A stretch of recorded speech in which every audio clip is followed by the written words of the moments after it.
Hey guys, and welcome back to my channel. And in today's video, I'm going to be reviewing the PogoLab wireless guitar and instrument system.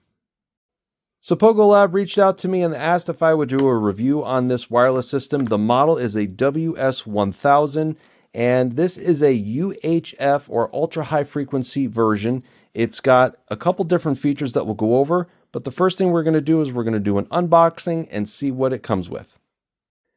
Here in the box, you'll find that you have the transmitter, the receiver, you have the instruction booklet here in multiple languages, and then they give you the charge cord, which is a USB-A going to a unique Y adapter with two USB Type-C plug adapters to charge both the transmitter and the receiver at the same time.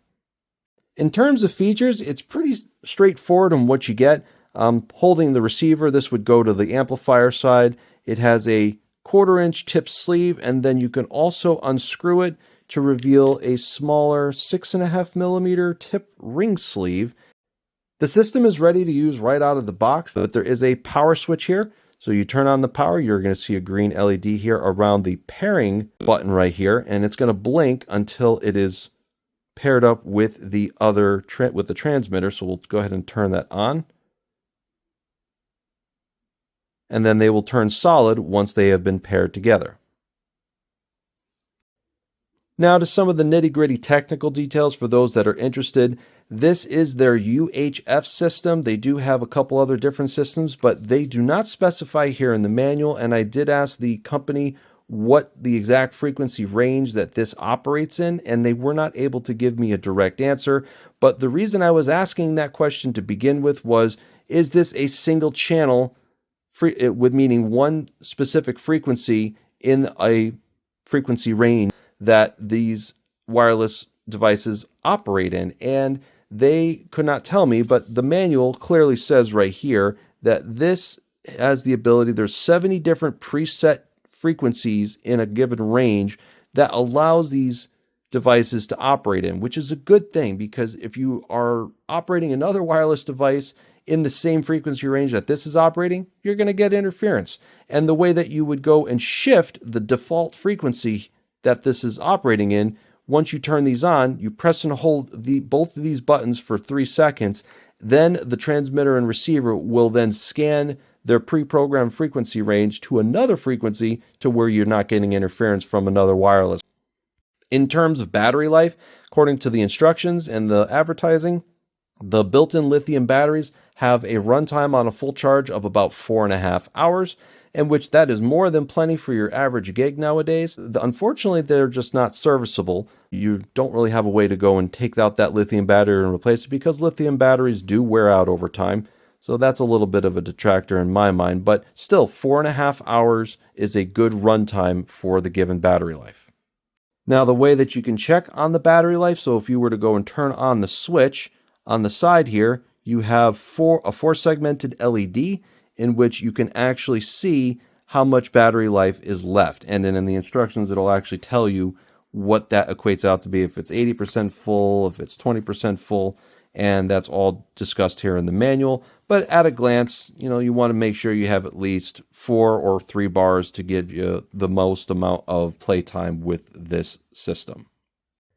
Now, another least used feature, but I wanted to mention because it does say in the instruction manual, and I think this is actually a pretty cool one. The transmitter and receiver, it's not just an exclusive one-to-one relationship. You can actually go, according to the manual, 1 transmitter up to 4 of these receivers. So you can actually go 1 input source to 4 output destinations. So you can go out to a mixing board, you can go out to your amplifier, you can go out to 2 other sources, and this wireless system would be stable. Very interesting and cool feature to have. Not sure that a lot of people would take advantage of that, but this system is capable of doing so. Now that I've gone over the feature set of the system, very happy with what I'm seeing, but there's a few questions that I want to answer for myself. And we are going to go ahead and set this up. We're going to test it. I'm going to give you a direct audio tap right off of my amplifier going into the computer to the camera without any alterations, and let you listen to the noise and the background of the system and seeing how it sounds compared to a cable directly connected to the amplifier, of course, and that'll give us an idea on how well this system performs. All right, here's the overall setup using my PV Mini Mega. I just got my 410 connected for sake of having it connected, but the master volume is down. DI out is set to post EQ, running directly to the PV6 mixer, to which I'll set you guys up on the tripod, and the camera will be USB connected to the PV6 so you can get a nice clean signal of exactly how this wireless sounds.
Well, I hope that gives you guys an idea of what it sounds like through the DI, the wireless there.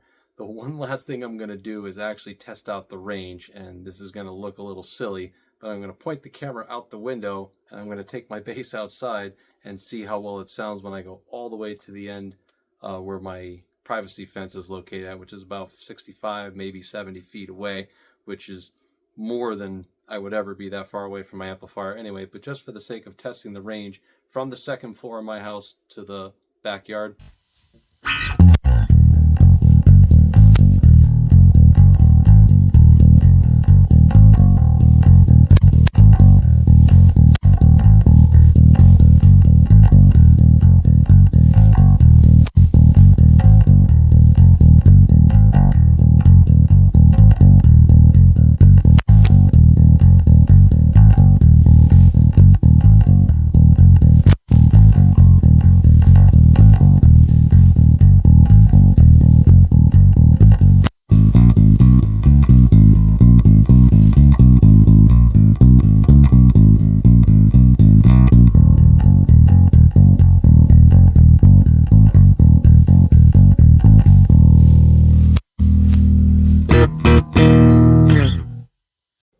Well, guys, to sum up my final thoughts on this wireless system, I'm actually impressed. For the money that you spend on this system, you're actually getting quite a bit of value for your money. And I'm not saying that just because these guys did send this to me free of charge in exchange for my review. I've done the testing, and it actually sounds decent to my ears. Now, you're never going to get as good of a signal with a wireless system as you would a cable, but for some of the trade-offs that you get for having a wireless system with your bass guitar or guitar system or any other instrument, it's actually really good considering the price point. If there's any technical questions or any other further questions on the product, please feel free to let me know. Thank you to PogoLabs, and thank you to my channel and subscribers for watching and supporting the channel. And I'll see you guys on the next one.